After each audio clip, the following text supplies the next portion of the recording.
आज आपके साथ शेयर करेंगे ये खस्ता और मज़ेदार समोसे की रेसिपी, जिसको हमने आटे और आलू से तैयार किया है। बिस्मिल्लाहिर्रहमानिर्रहीम। बिस्मिल्लाहिर्रहमानिर्रहीम। अस्सलाम वालेकुम, मरहबा। फूड फनगामा में बहुत बहुत खुश आमदीद। फूड फनगामा है फ़न एंड टेस्ट का ख़जाना, जहां बनती है नई नई रेसिपीज़ आपके लिए रोज़ाना।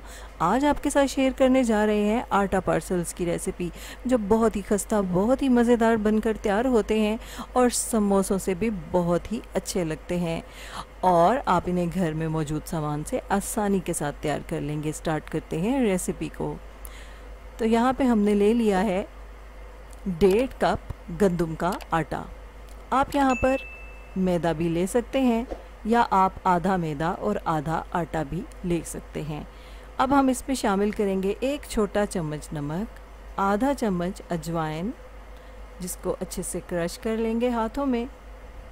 और अब हम इसमें शामिल करेंगे 1/4 चम्मच कलौंजी। इसके साथ ही हम इसमें पिघला हुआ घी शामिल करेंगे 4 बड़े चम्मच। इससे बहुत खस्ता बनेंगे आपके समोसे। अच्छे से इनको मिक्स करेंगे और थोड़ा थोड़ा पानी शामिल करके हम इसकी सॉफ्ट सी डो बना लेंगे। पानी आपको एकदम से शामिल नहीं करना, थोड़ा थोड़ा पानी शामिल करके गूंदना है, ताकि बहुत ही ज़बरदस्त सी डो तैयार हो। तो ये देखें, इस तरह से आपने डो तैयार करनी है। अब हम इसको ढाँक कर 15 मिनट के लिए रख देंगे, ताकि ये मज़ीद सॉफ्ट हो जाए। और हम इतनी देर में स्टफिंग तैयार कर लेते हैं। 3 बड़े चम्मच ऑयल शामिल किया है और इसमें शामिल किया है 1 बड़ा चम्मच बारीक कटा हुआ लहसुन और अदरक। अदरक आधा इंच का टुकड़ा था और लहसुन की 3 कलियों को हमने बारीकी के साथ कट कर लिया था।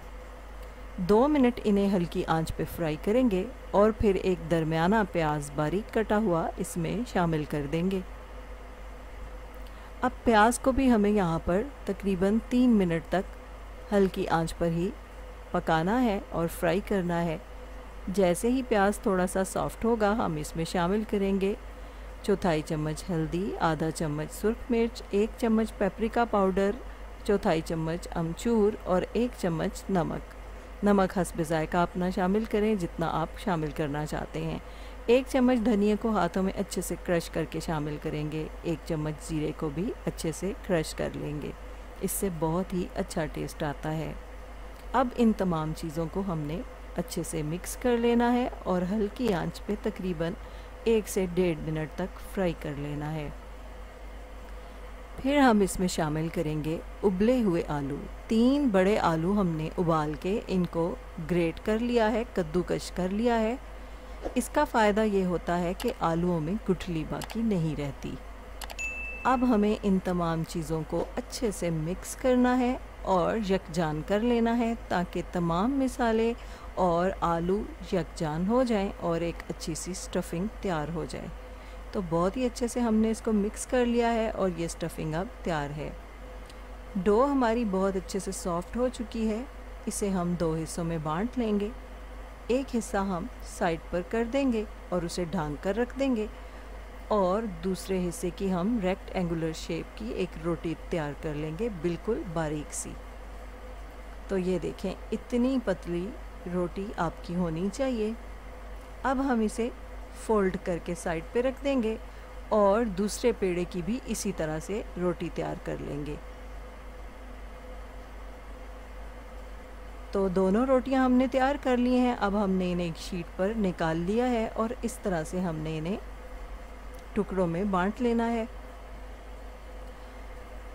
तो हमने इस तरह स्क्वायर पीसेस इसमें से निकाल लिए हैं। तो दूसरी शीट के भी इसी तरह हमने स्क्वायर पीसेस निकाल लिए हैं। और अब हम बारी बारी इन पीसेस को लेके इसमें स्टफिंग रखते जाएंगे और इनको लपेटते जाएंगे। साथ ही हम इसको पानी लगा देंगे, ताकि जब हम इसे लपेटें तो ये अच्छे से चिपक जाए। तो ये देखें, एक इसमें हमने रेक्टेंगुलर शेप तैयार की है। तो आप इसे राउंड शेप में भी यहाँ पे कट करके तैयार कर सकते हैं। जो शेप आपको पसंद है आप उसी में इसको बना सकते हैं। तो अब जो एक्स्ट्रा डो थी उसको हमने कट कर लिया है और एक फोर्क की मदद से हमने इस तरह से, एक तो ये डिज़ाइन भी बन जाएगा और अच्छे से जो डो है वो आपस में चिपक जाएगी और खुलेगी नहीं। तो अब ट्रायंगल शेप का एक पार्सल आपको तैयार करके दिखाते हैं।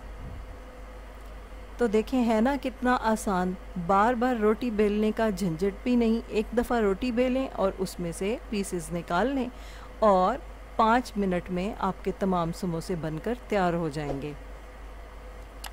तो एक्स्ट्रा डो को इस तरह से निकाल लें ताकि एक परफेक्ट शेप आपके पास आ जाए और फिर फोर्क की मदद से अच्छे से ये जो डो है इसको आप बाइंड कर लें। तो इसी तरह तमाम पार्सल्स हमने तैयार कर लिए हैं। तो ये देखें, है ना मज़े की बात। अब हम इनको फ्राई करते हैं। तो फ्राई करते हुए कुछ बातों को आपने मद्देनज़र रखना है। इनको सेम उसी तरीके से फ्राई करना है जैसे आप समोसे को फ्राई करते हैं, यानी हल्की आंच पर। तो जब ये थोड़े से गर्म होंगे तो ये खुद ही ऊपर आ जाएंगे और तकरीबन 7-8 मिनट आपने इनको हल्की आंच पे फ्राई करना है ताकि बहुत अच्छे से ये फ्राई हो और इवन कलर आए इन पर। तो तमाम समोसे हमारे अच्छे से फ्राई हो गए हैं। अब हम इन्हें डिश आउट करके आपको दिखाते हैं। तो ये देखें, आपको हमारी ये रेसिपी कैसी लगी हमें कमेंट बॉक्स में अपनी कीमती राय से ज़रूर आगाह कीजिएगा।